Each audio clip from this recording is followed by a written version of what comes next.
pain is often misunderstood. We treat it like a problem to be solved or a weakness to be hidden. We whisper about it, avoid it, or rush to escape it as quickly as possible. But pain doesn't work that way. Pain doesn't respond to denial. Pain doesn't disappear because we pretend we're fine. Pain has a purpose, and until we understand that, it will continue to control us instead of serve us. Pain is not a sentence. It is a signal. A signal that something mattered. A signal that something important was lost, challenged, or threatened. A signal that you care. If pain were meaningless, it wouldn't hurt this much. The intensity of pain is directly connected to the value of what was at stake. We don't feel deep pain for things that don't matter. We feel deep pain for dreams, relationships, trust, identity, purpose. So when pain shows up, it's not telling you that you're broken. It's telling you that something inside you is alive. Yet most of us were taught the wrong lesson about pain. We were taught that strong people don't feel it, that leaders don't show it, that successful people move on quickly and quietly. So we learn to suppress instead of listen, to distract instead of reflect, to label pain as an enemy rather than information.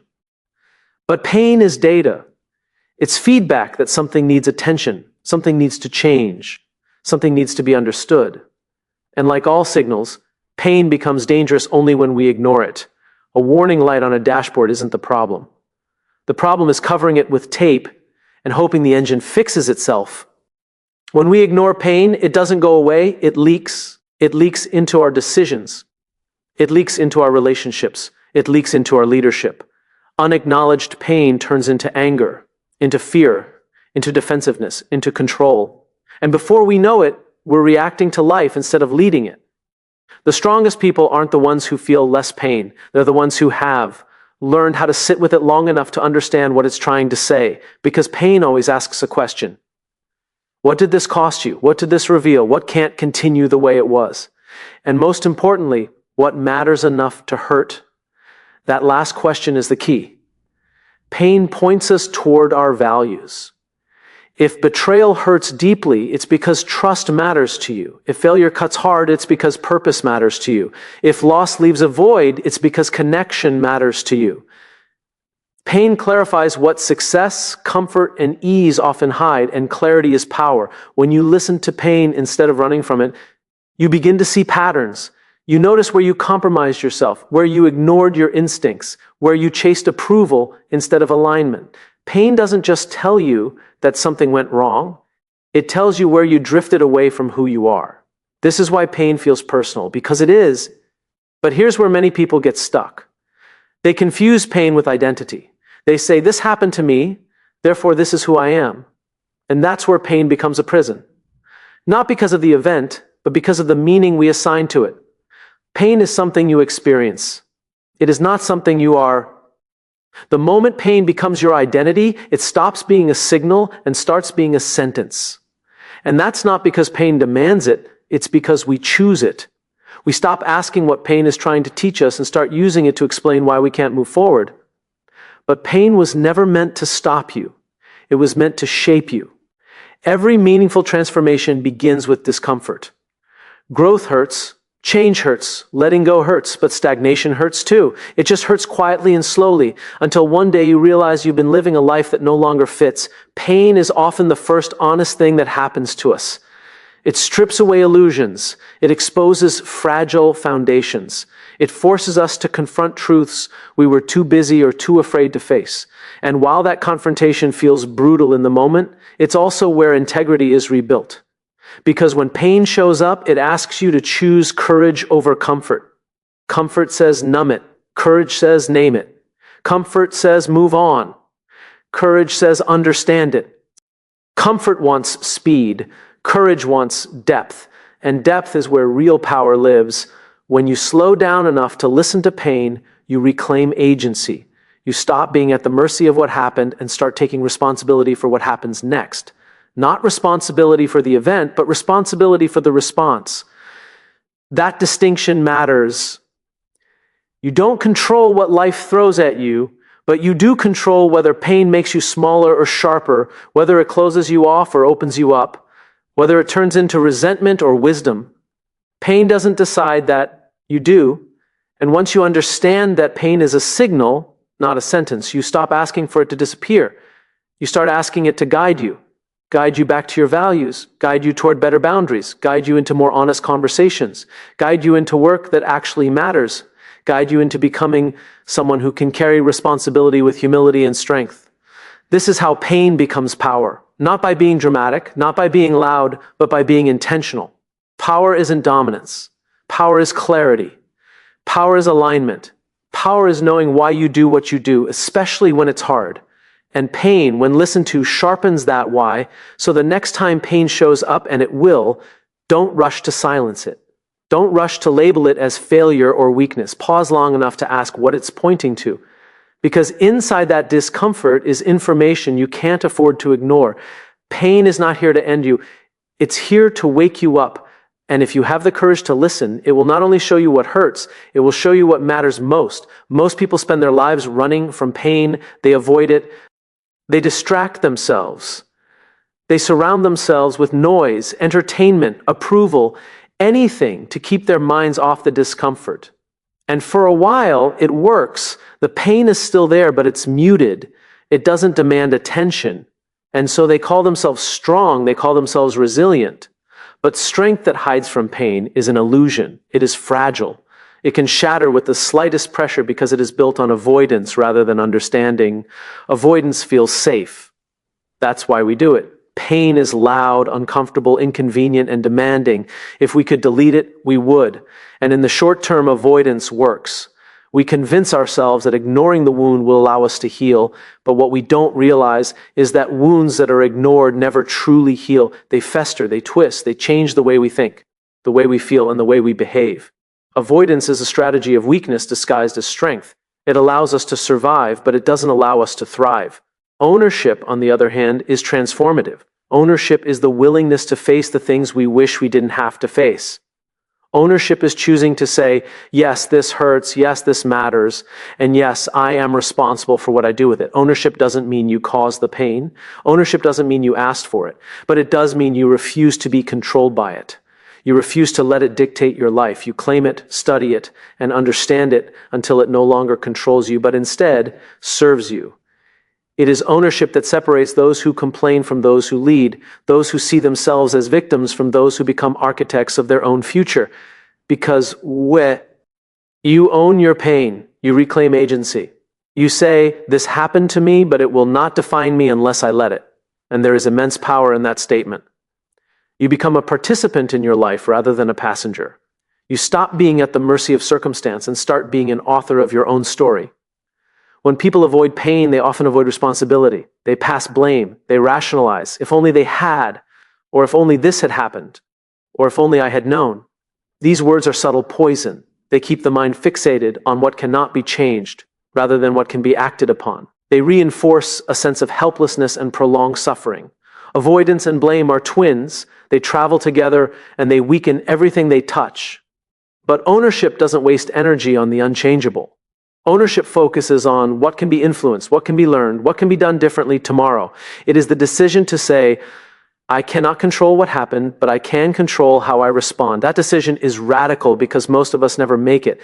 Most of us wait for life to hand us clarity, comfort, or permission, and while we wait, the opportunity to grow passes us by.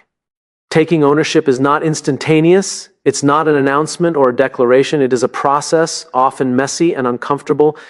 It starts with noticing your reactions, your fears, your anger, and your impulses. Noticing when avoidance is creeping in, when distraction is seducing you, when excuses are tempting you, and then naming it, calling it for what it is, avoidance, and then choosing something different. Choosing to face, to learn, to endure, to act, choosing to turn passivate. Why into action?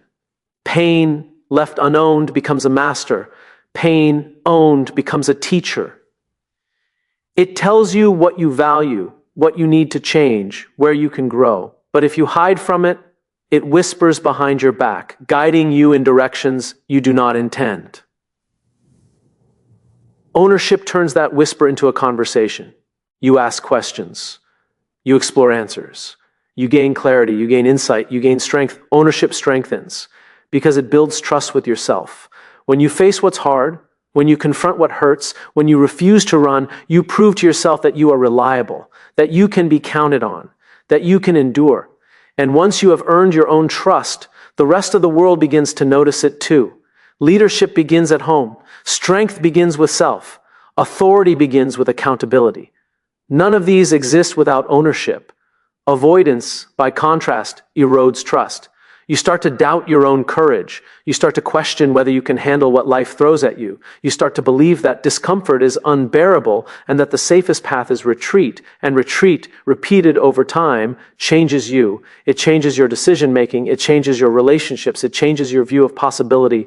The person who avoids pain becomes someone small, not because the world made them small, but because they surrendered their own power. The truth is, avoidance may feel easier in the moment, but ownership builds resilience that lasts. Ownership builds endurance. Ownership builds clarity. Ownership builds confidence. It is the difference between surviving and thriving. Surviving is temporary. Thriving is sustainable. Thriving is the reward for those who are willing to sit with what hurts, to study it, to wrestle with it, and to decide how to respond rather than react. Every person who has accomplished something meaningful has lived this lesson. They have faced hardship, loss, failure, and disappointment. They have encountered situations they did not cause and circumstances they could not control, and yet they are remembered not for the pain that happened to them, but for the courage with which they claimed ownership of it. Because the person who owns their pain does not wait for rescue. They do not wait for permission. They do not wait for someone else to make it better. They step forward. They act. They endure. And in doing so, they create the conditions for growth, impact, and influence. Ownership is also contagious. When you take responsibility for your own pain and your own growth, it inspires others to do the same. Avoidance encourages passivity. Ownership encourages action. Avoidance breeds fear. Ownership breeds courage. Avoidance isolates. Ownership builds connection because people trust those who can handle what is hard.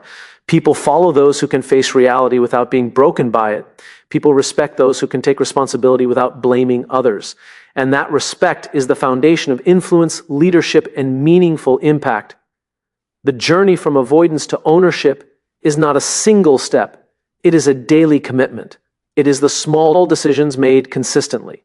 To acknowledge discomfort, to speak truth, to act intentionally, to stand up even when no one is watching, to reflect rather than react, to learn rather than defend. It is a series of choices that accumulate over time until the person you are becomes the person capable of carrying what matters most. Avoidance weakens because it relies on luck, circumstance, and others. Ownership strengthens because it relies on something unshakable, your own agency. Avoidance hopes life will be easier. Ownership makes life stronger. Avoidance whispers, "This is too much." Ownership says, "I will handle it even if I do not yet know how." Avoidance retreats. Ownership advances. And here is the final truth.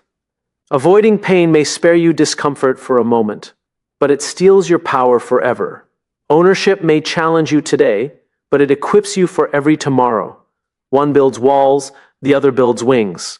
And only those willing to claim their pain, examine it, and take responsibility for what they do with it, only those who embrace ownership will discover how strong they truly are. Ownership is the turning point. It is the pivot from being controlled by circumstance to controlling your own destiny. It is the choice to let pain teach instead of hinder. It is the decision to move from avoidance to courage, from weakness to strength, from reaction to leadership. And that choice, made consistently, intentionally, courageously, is the foundation for transforming your life and the lives of everyone you influence. If you want, Bilal, I can now expand the third keynote, meaning transforms suffering, to 1,000 plus words in the same style, so we can eventually have a full 5 keynote speech script ready for delivery. Do you want me to do that next? Suffering is universal. Every human being experiences it at some point, yet most of us try to avoid it, to dull it, to convince ourselves that if we ignore it long enough, it will disappear. But suffering is not something you can escape. It is not a problem to solve or a mistake to erase. Suffering is an invitation.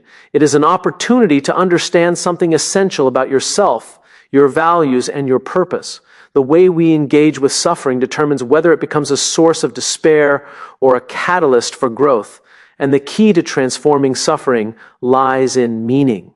Pain alone is heavy and raw. Pain alone can break you if it has no context, no purpose, no story. Pain without meaning is chaos, and chaos is overwhelming. But meaning gives structure to suffering. Meaning provides clarity. Meaning gives pain a reason to exist beyond the mere fact that it happened. When suffering has meaning, it no longer feels random. It no longer feels like punishment or injustice. It feels like a teacher, a guide, a compass pointing toward growth and transformation, meaning transforms suffering because it allows us to ask a different question. When pain strikes, we are tempted to ask, why me? That question is instinctive, but it is ultimately limiting. It positions us as victims of circumstance, passive observers of life, meaning invites a different question, what is this for? This question flips the script. It turns suffering from a burden into an opportunity. It turns despair into curiosity. It shifts the focus from what we cannot control to what we can create. It gives the mind a task, a mission, a purpose. And that is where power lies. The people who endure the greatest hardships, the people who face suffering most directly, are not necessarily the people who feel less pain. They are the people who have discovered meaning in it. Viktor Frankl, a psychiatrist, who survived unimaginable suffering in concentration camps, said that those who had a why to live were far more likely to survive than those who did not. When we have meaning, suffering is no longer a random obstacle. It becomes a milestone on the journey to something larger than ourselves. It becomes a signal that we are moving through life in alignment with what truly matters. Meaning is not discovered passively. It is cultivated intentionally. It is a process of reflection, observation, and choice. It begins with honesty, an honest assessment of what has happened, of how it feels, and of what it has revealed about ourselves. Suffering exposes truths we might otherwise ignore, the fragility of life, the depth of our attachments, the gaps between who we are and who we aspire to be. To engage meaningfully with suffering, we must look directly at it, without flinching, without distraction, without rationalization. This requires courage, but courage is not the absence of fear. It is the decision to act despite fear. Once we acknowledge suffering, the next step is to interpret it. What does this experience teach us? What patterns does it reveal?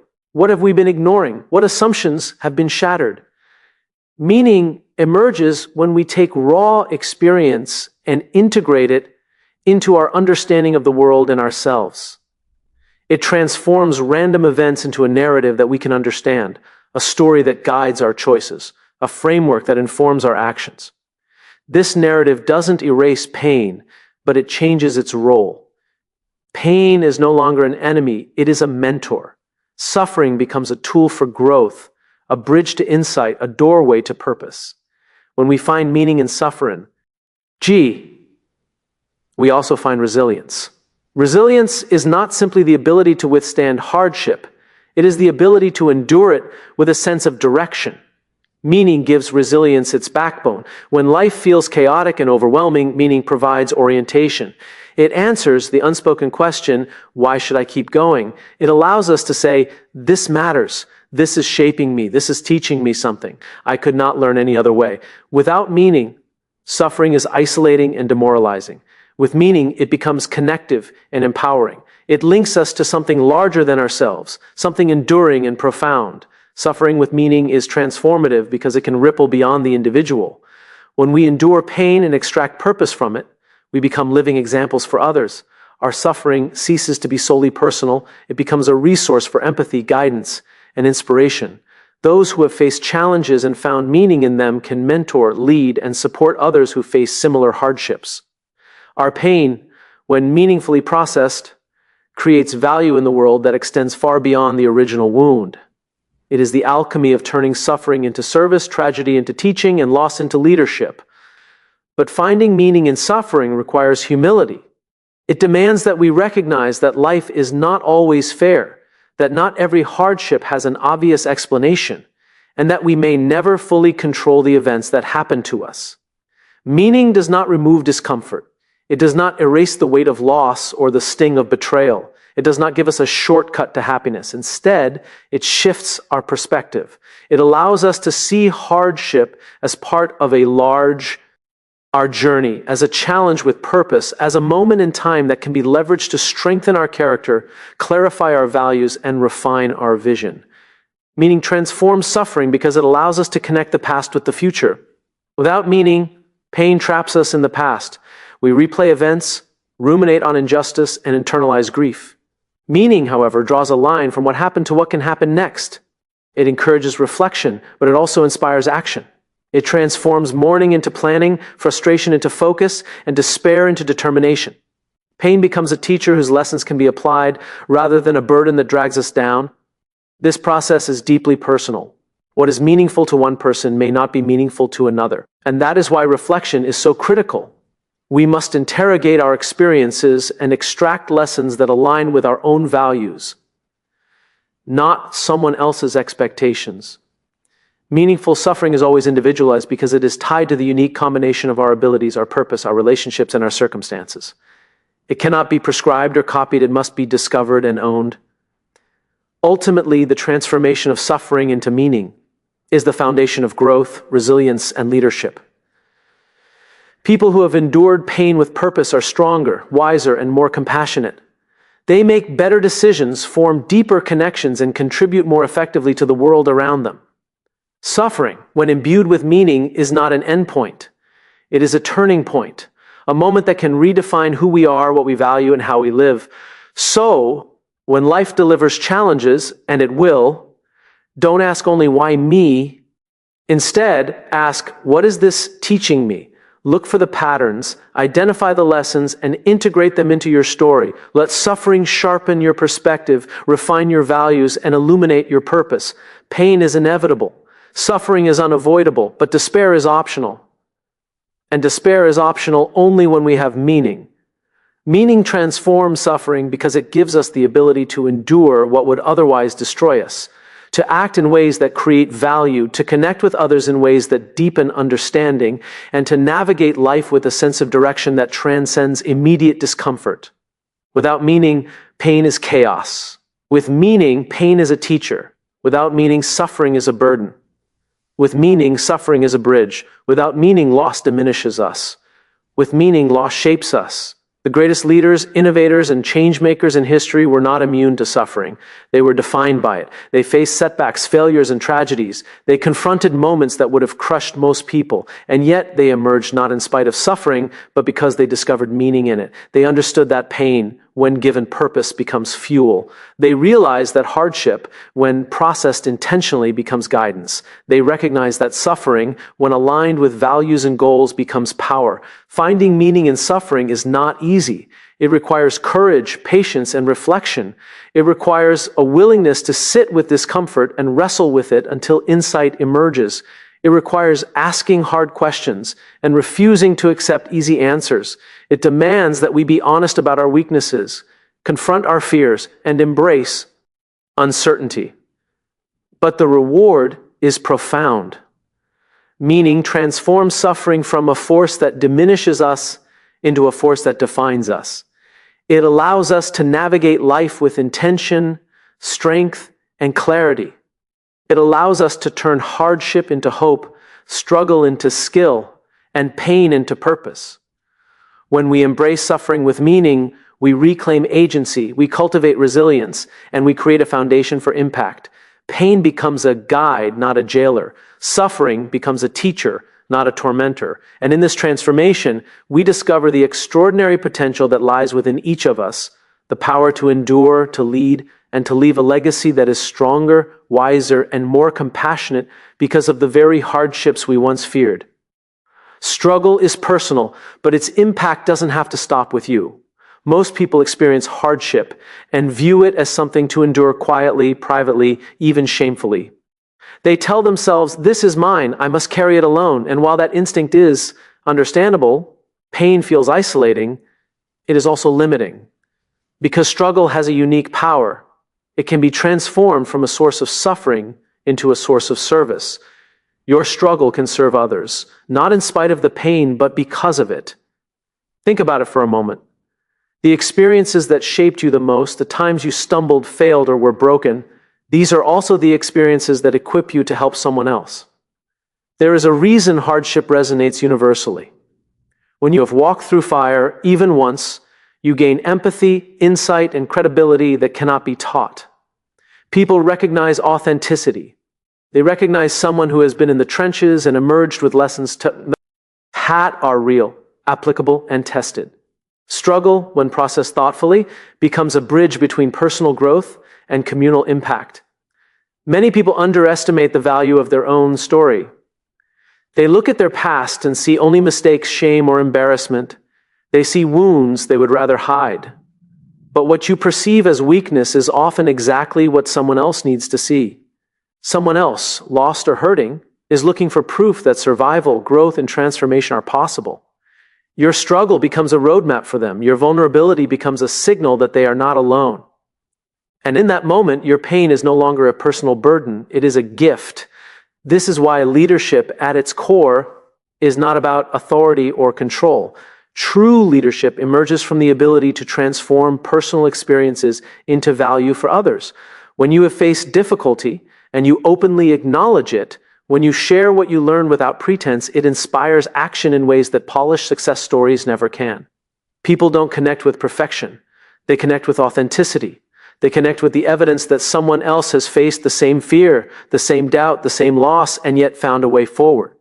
That is power. That is influence. The first step to serving others through struggle is acknowledgement. You must first acknowledge your own hardships fully, not in a fleeting, superficial way, but deeply, honestly, and without excuses. What happened? How did it hurt? What did you feel, think, and fear in those moments? This is not about self-pity. It is about self-awareness. When you understand the contours of your own journey, you gain clarity about what lessons are embedded in it. You discover patterns, insights, and strategies that you can later translate into guidance for others. Once you acknowledge your struggle, the next step is reflection. Reflection allows you to extract meaning, to identify what was learned, and to recognize how it shaped your character, your decisions, and your values. Reflection is essential because pain alone, unprocessed, is heavy and confusing. But pain that has been examined becomes coherent. It becomes insight. It becomes something that can be communicated. And when it is communicated, it transforms from personal suffering into a resource that others can draw from. Sharing your struggle is an act of courage. It requires humility. It requires vulnerability. It requires letting go of the fear of judgment and the need to appear invincible. And yet, this is precisely why it is so effective. People are not inspired by those who have never fallen. They are inspired by those who have fallen, learned, and chosen to rise. Sharing your struggle does not make you weak. It demonstrates strength in its most authentic form. It communicates that life is not easy, but that perseverance, insight, and courage are always possible. Your struggle can also serve others because it humanizes leadership and influence. Leaders who present themselves as untouchable, flawless, or above hardship create distance. They may earn respect, but they rarely earn trust. But leaders who openly acknowledge their own failures, setbacks, and struggles invite connection. They signal, I have been where you are, I understand. And here's what I learned. That connection is not superficial. It is deep, lasting, and transformative. It creates an environment where others feel safe to face their own struggles, to ask questions, to learn, and to grow. Struggle also serves others by modeling resilience. Most people do not need advice. They need proof. They need to see someone living, learning, and moving forward despite difficulty. When you navigate your own challenges with integrity, patience, and courage, you offer others a template for how to navigate theirs. They see that failure does not define destiny, that setbacks are temporary, and that perseverance yields transformation. Your struggle becomes a silent teacher, communicating lessons far beyond words. Furthermore, your struggle can create empathy, which is one of the most undervalued forms of influence in the world. When you have suffered and emerged, you are uniquely equipped to understand others' suffering. You can listen, support, and guide without judgment, because you know what it is like to walk in the same shoes. Empathy does not come from theory, it comes from lived experience. And when you lead with empathy, you empower others to feel seen, understood, and encouraged. This is how struggle becomes a service, not just a story. Transforming your struggle into service. also requires intentionality. It is not enough to endure pain and hope it helps someone. You must decide how to leverage your experiences to benefit others. What lessons are universally applicable? What insights can you communicate clearly? How can your story motivate, educate, or provide hope? Intentionality turns random hardship into strategic guidance. It turns survival into impact. It allows your past, no matter how painful, to become a foundation for purpose. It is also essential to recognize that your struggle does not have to be monumental to serve others. Even small, everyday challenges, when processed and communicated thoughtfully, have the power to inspire. A failure at work, a difficult relationship, a moment of doubt or fear, these are all relatable experiences. When shared authentically, they normalize the human experience. They reassure others that imperfection is not shameful, struggle is not a crime, and progress is always possible. Small struggles often have disproportionate impact because they feel immediate and real to the people listening. The impact of sharing struggle is not limited to individuals. Entire communities, organizations, and movements can be strengthened when people choose to transform personal hardship into collective value. When experiences are shared openly, they create cultures of learning, growth, and empathy. People stop hiding behind fear or perfection. They begin to engage with challenges courageously. They begin to support each other. They begin to understand that struggle is not a weakness, but a resource that, when shared, multiplies. Ultimately, your struggle serves others most effectively when it is paired with action. Reflection and sharing are important, but they must translate into behavior. What do you do differently because of what you endured? How do you use your insights to guide your decisions, mentor others, or contribute to your community? Action validates the lessons learned and demonstrates that struggle, though difficult, has practical value.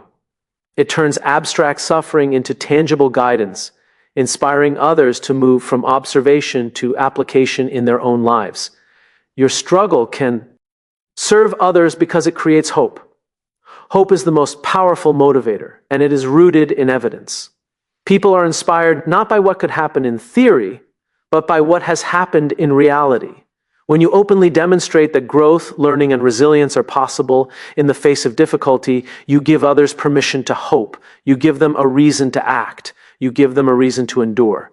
And in that sense, the impact of your struggle extends far beyond the moment, far beyond yourself.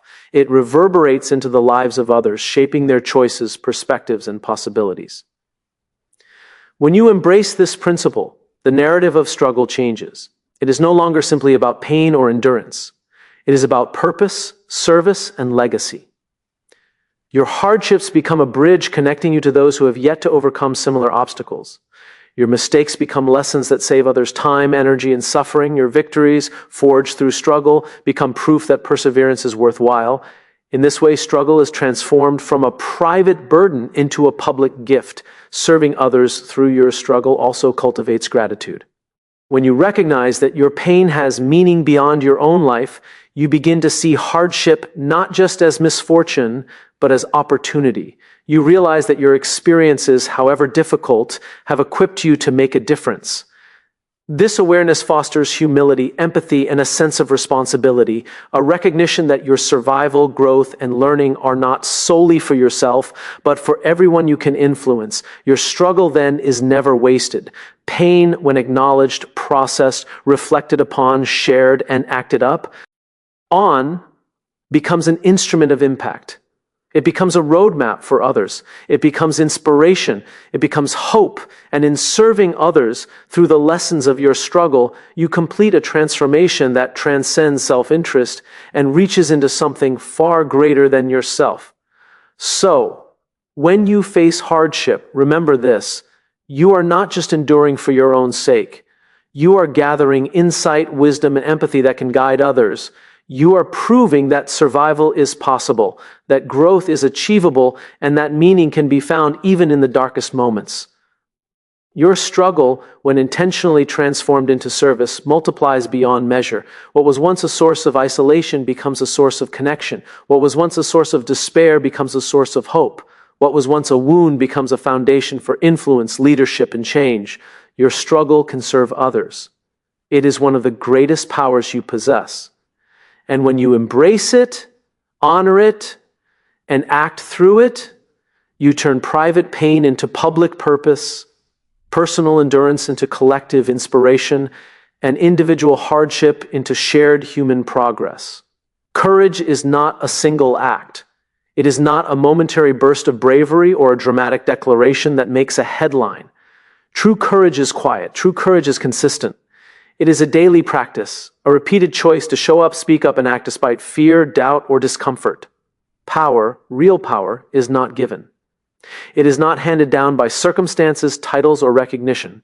Power is earned day by day through the small acts of courage that accumulate over time, creating a foundation so strong that nothing life throws at you can easily shake it. Most people misunderstand power. They equate it with influence over others, wealth, or authority. But that is an illusion. That kind of power is external, conditional, and fragile. Real power is internal. It is the mastery of yourself, your decisions, and your responses. It is earned when you repeatedly confront fear instead of avoiding it, when you choose integrity over convenience, when you commit to acting in alignment with your values, even when no one is watching. Power comes not from circumstance, but from consistent courage in the face of circumstance. Courage, in its truest form, is uncomfortable. It demands that we do things we are not naturally inclined to do. It requires vulnerability, the willingness to admit mistakes, acknowledge limitations, and show humanity. It requires patience, because the results of courageous action are rarely immediate or guaranteed. Courage asks us to take responsibility for our lives and choices, to act despite uncertainty, and to persist despite setbacks. This is why courage is not a one-time event. It is a habit cultivated through repetition, reflection, and commitment. Every moment we choose to act instead of avoid, to speak instead of remain silent, to lead instead of follow blindly, is a moment of courage. And these moments add up. They compound. The person who consistently chooses courage builds a resilience and strength that cannot be replicated by titles, status, or accolades. This is the foundation of earned power. It is not flashy, it is not immediate, and it is often invisible to those who focus only on external appearances. But it is enduring, and it shapes not only the individual, but the world around them. The first step toward earning power through courage is self-awareness. You must know what you fear, what challenges intimidate you, and where your weaknesses lie. This is not a call for self-criticism, but for honesty. Courage is impossible without awareness, because you cannot act intentionally against what you cannot see. When you understand your own limitations, insecurities, and doubts, you can begin to face them. You can begin to stretch yourself in ways that build strength and resilience. Courage is a muscle, and self-awareness is the weight room where it is trained. Next comes action. Awareness alone is not enough. You can understand your fear perfectly, but until you move through it, nothing changes. Courage is measured by behavior, not thought. It is shown in how you respond to adversity, not in how you imagine responding. Every small act of bravery, whether it is having a difficult conversation, standing up for a principle, taking responsibility for a mistake, or pursuing a goal despite uncertainty, builds the foundation of power. These actions may feel insignificant at the time, but over months and years they accumulate into a character that cannot be easily shaken. Consistency is critical. Courage is not heroic once and done. It is heroic every day. Life does not present challenges in neat, dramatic episodes. Challenges are incremental, persistent, and often mundane. They test patience, discipline, and persistence more than they test boldness. The person who earns power is not the one who acts courageously once in a crisis. It is the one who acts courageously when it would be easier to avoid discomfort, to stay silent, or to retreat. Consistent courage is what transforms ordinary people into extraordinary leaders, thinkers, and change makers. Courage also requires the willingness to be wrong. To act courageously is to risk failure, judgment, and disappointment. And yet, without risk, there is no growth. Without risk, there is no learning. Without risk, there is no influence. Those who consistently choose courage understand that mistakes and setbacks are part of the process. They see failure not as a reflection of worth, but as feedback, a necessary step toward mastery. Every courageous act, whether successful or not, builds confidence, resilience, and credibility. This is how power is earned, not by avoiding failure, but by facing it repeatedly with intention. Another critical aspect of earning power through courage is alignment with values. Courage without principles is reckless, it is unpredictable, and ultimately unsustainable. True power comes when acts of courage are guided by a clear understanding of what matters most. When decisions are anchored in values, actions gain clarity and purpose. Courage becomes more than survival or reaction. It becomes leadership. It becomes influence. It becomes a force that shapes not just your own life, but the lives of those around you. Consistency and courage also creates trust. Trust is earned, not given, and people can sense when someone consistently chooses to act with integrity even when it is difficult.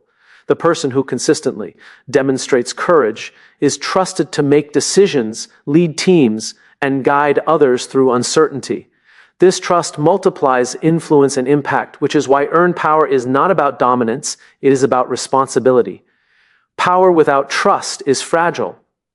Power built on consistent courage is unshakable because it is rooted in character, not circumstance. Courage also requires patience.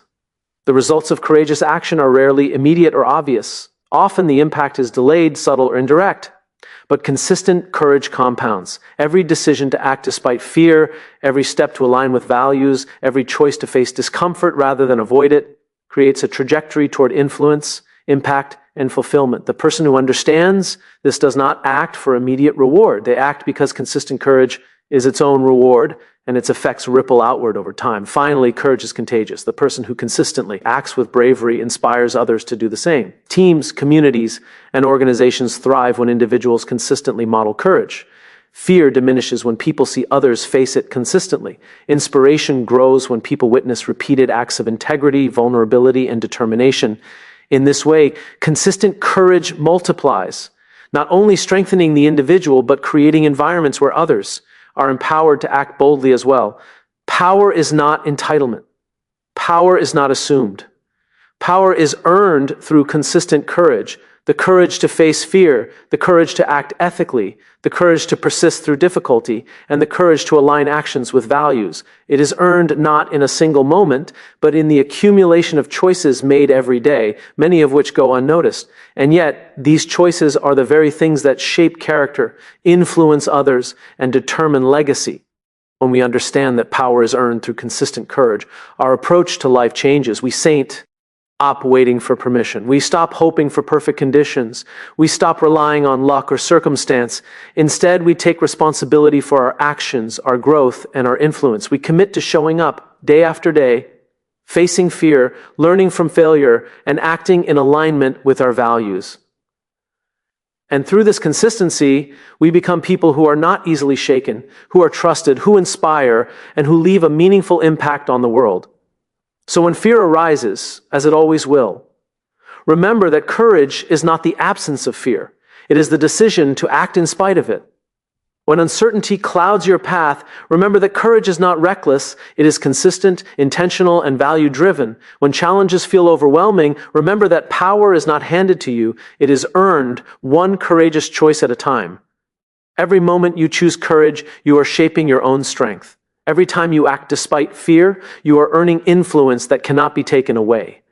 Every day you face discomfort intentionally, you are laying the foundation for a life of integrity, impact, and lasting power.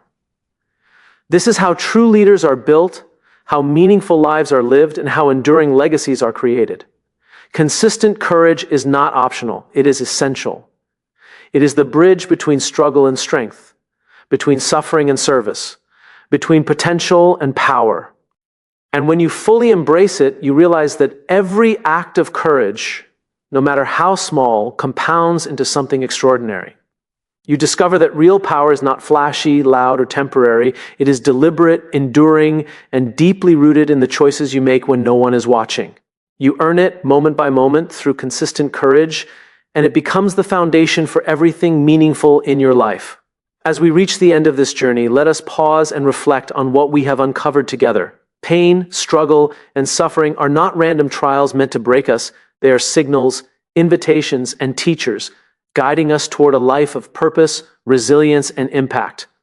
The moments that have hurt us the most, that have shaken our foundations, are not the moments that define weakness. They are the moments that define potential. They are the raw material from which strength, courage, and influence are built. Pain, when acknowledged, is not a sentence. It is a signal.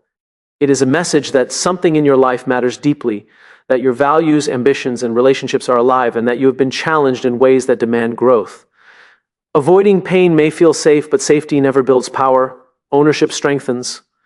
The moment you face what hurts, study it, and decide how to act, you reclaim agency over your life. You stop being a passenger waiting for circumstances to dictate your path and become the architect of your own story. This is the foundation of power. Suffering without meaning is overwhelming, isolating, and destructive. But suffering with purpose becomes a teacher, a compass, and a guide. When you choose to ask, "What is this for?" instead of "Why me?" you transform chaos into clarity, despair into direction, and loss into learning. Meaning illuminates the path forward.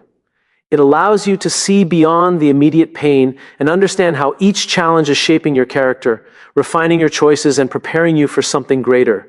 And here is where your personal journey becomes bigger than yourself. Your struggle, when processed and shared, can serve others. Pain is not only a personal burden, it can become a bridge for connection, a source of hope, and a guide for those who are walking through their own darkness. The lessons you have learned, the resilience you have cultivated, and the courage you have demonstrated are gifts you can offer to the world. By transforming your personal hardships into tools for service, you magnify your impact exponentially. You show others that survival is possible, that growth is achievable, and that purpose can be found even in the most difficult circumstances. But none of this is sustainable without consistent courage. Power is not a single moment of bravery. It is earned every day through countless small decisions to act in alignment with your values, to face fear, and to persevere despite uncertainty. Courage is the engine that drives transformation. It is the repeated practice of showing up, speaking up, and taking responsibility for your life and your impact. The person who consistently chooses courage earns influence, respect, and the ability to create change that endures. So, as we conclude, remember this: your pain is not wasted. Your suffering is not meaningless. Your struggles are not in vain. When you face your pain, own it, learn from it, use it to serve others, and act courageously every single day, you turn what was once a source of weakness into the source of your greatest strength. You become someone capable of not just surviving life, but leading it, inspiring it, and shaping it. Pain is inevitable. Struggle is unavoidable. But power, true power, is yours to earn. Today, in this very moment, you have the choice to turn that pain into power.